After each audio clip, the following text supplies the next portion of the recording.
37쪽의 23번 문제 보겠습니다. 함수가 x가 a일 때 최소값을 갖는다 이랬어요. 이 함수가 언제 최소값을 갖는지를 보셔야 되는데 형태가요. 둘이 더하고 있고 최소값을 구하라고 하는데 곱하면 뭔가 간단해질 것 같을 때 우리는 항상 산술기하를 사용합니다. 산술기하 평균이라는 게 공식으로 작년에 나왔을 거예요. 요거를 외웠을 거예요. 만약 못 외운 친구들이 있다면 산술기하 평균은 어떤 거냐면 양수 두 수에 대해서, 그러니까 양수인 A와 양수인 B에 대해서 그 두 수의 합을 절반으로 나눈 거. 얘가 산술 평균입니다. 평균 어떻게 구하는지 아시죠? 점수 우리가 시험을 보고 나서도 평균을 구할 때 다 더해서 개수만큼 나누잖아요. 마찬가지예요. 둘이 더해서 반으로 나누면 A와 B의 평균이 나오거든요. 이걸 산술 평균이라고 하고요.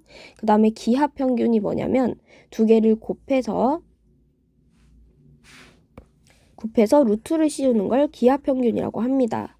그래서 항상 양수 두 개, 양수 A와 양수 B에 대해서 산술 평균이 기하 평균보다 크거나 같다.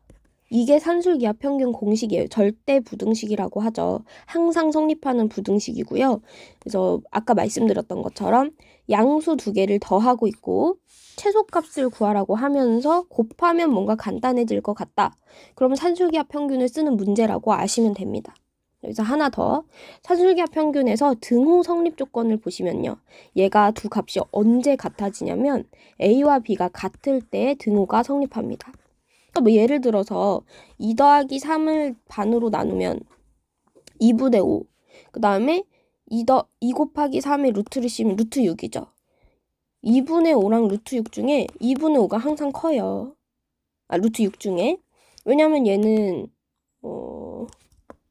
크기 비교가 될까 모르겠다. 얘는 2점 어쩌고 저쩌고 얘는 2.5네요 딱. 근데 이 루트 6이라고 하는 게 2.5보다는 살짝 못 미치는 값일 거예요. 지금 요걸로는 우리가 크기 비교를 할 수가 없기는 하네요. 제곱해서 아마 비교해 보시면 될 겁니다. 루트 6을 제곱하면 6이지만 2분의 5를 제곱하면 4분의 25죠. 그래서 얘가 6을 넘으니까 이렇게 해서 제가 더 큽니다. 그러니까 이게 양수 두 개를 데려와서 이렇게 계산하면 항상 성립해요. 항상. 그걸 절대 부등식이라 합니다. AB가 만약 똑같다. 예를 들어서 AB가 둘 다 3이면 2분의 6과 9, 루트 9죠. 그럼 둘 다 3이니까 똑같잖아요. 그래서 등호 성립 조건까지를 세트로 알고 계셔야 합니다. 하여튼 이것도 산술기하 평균으로 볼 건데요. 그럼 이 플러스 2는 뭐냐? 얘는 그냥 깍두기라고 생각해 주시면 돼요. 그러니까 그냥 집어넣는 거. 양변에. 우선은 2의 x제곱 플러스 2의 x제곱 분의 1로 산술기하 평균을 해보겠습니다. 얘네 둘의 합은 우리가 보통 산술기하 평균도요. 이게 산술 평균, 이게 기하 평균이긴 하지만 편의상 식을 풀다 보면은 양변에 2를 곱해서 많이 사용합니다. 그래서 a 플러스 b가 2루트 ab보다 크거나 같다라고 식을 외워두시는 분들도 많아요. 원형 형태는 이거고요. 얘는 변형된 겁니다. 양변에 2를 곱해서 얘가 산술 평균이 아닌 거예요.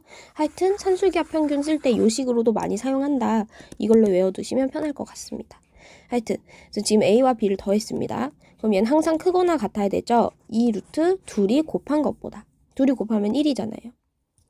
그래서 이 상태에서요. 우리가 알고 싶은 건 2x제곱 플러스 2x제곱분의 1에서 그치는 게 아니라 2가 더해졌을 때죠. 양변에 똑같이 이 깍두기 2를 더해주시면 됩니다. 그럼 이것도 부등호 방향이 바뀌진 않겠죠? 양변에 똑같이 더했기 때문에. 따라서 이거의 최소값이 나온 거예요. 4. 최소값이 4이라고 나온 거예요. 그럼 그게 언제 성립하는 거냐면 등호가 성립하냐면 둘이 언제 4가 되는 거냐면 얘랑 똑같을 때. 더해준 두 값 A, B가 똑같을 때라고 아까 말씀드렸죠. 얘도 마찬가지입니다. 2의 x제곱과 2의 x제곱 분의 1이 똑같을 때 성립합니다. 그때 x를 찾아주시면 돼요. 그래서 보시면 얘는 역수니까 2의 마이너스 x제곱이라고 쓸 수 있죠.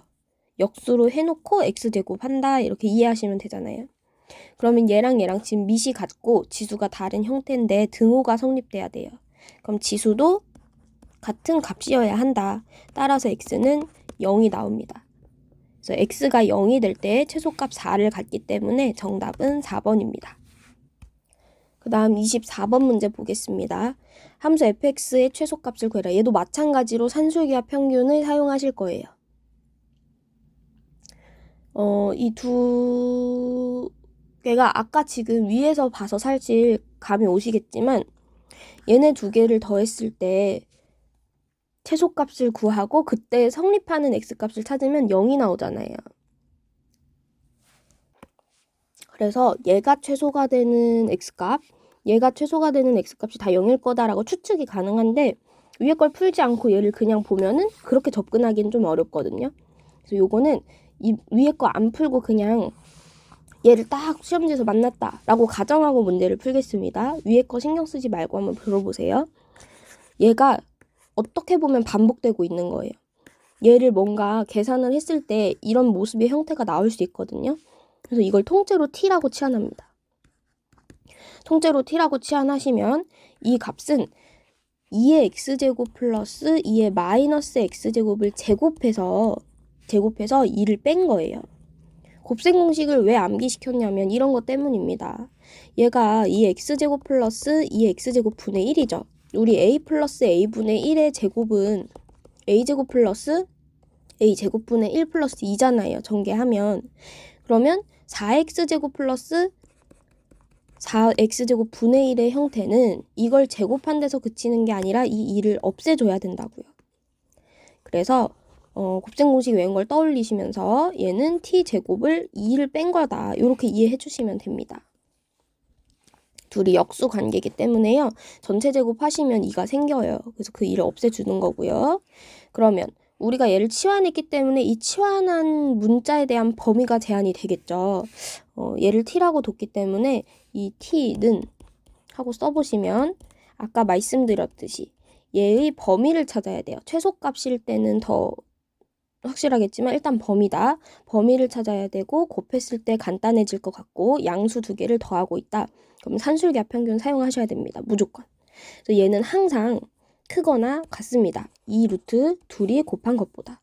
둘이 곱하면 1이죠. 그래서 t의 범위가 이 이상이라고 제한이 되는 거예요. 우리가 치환한 문자에 대한 범위를 구한 겁니다. 네. 그래서 우리는 어차피 f의 최소값을 구하는 거지 막 그때 x값을 구해라 이런 게 아니기 때문에 t의 범위만 가지고 문제를 푸셔도 되는 거예요.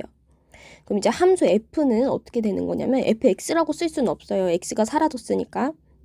함수 f는 어떻게 되는 거냐면 t제곱 마이너스 2 플러스 6t 플러스 3이니까 이렇게 되겠죠. 주어져 있던 f가 이렇게 바뀌었습니다. 그럼 얘를 최대 최소 구하려면 꼭지점 찾기. t제곱 플러스 6t까지 쓰시고 상수 밀어놓고 6의 반의 제곱이 9죠. 그래서 9를 더했다가 뺐다가 여기까지는 완전 제곱식으로 묶입니다. t 플러스 3의 전체 제곱. 얘랑 만나면 마이너스 8이 되죠. 앞에 1이기 때문에 그냥 마이너스 9가 나오고요. 마이너스 9에다 1 더하면 마이너스 8입니다. 그럼 이 식은 아래로 볼록이고요. 꼭지점이 마이너스 3, 마이너스 8이에요. t의 범위를 2 이상으로 자른다 그랬죠? 2가 여기 어디 있을 거 아닙니까? 그래서 이렇게 보는 겁니다. 그럼 이 빨간색 선이 쭉 올라가요. 최대값은 구할 수 없지만 최소값은 요 지점이죠. t가 2일 때. 그래서 2, t에다 2를 넣어주시면 4 더하기 12 더하기 1이니까 17이 됩니다. 따라서 답은 5번입니다.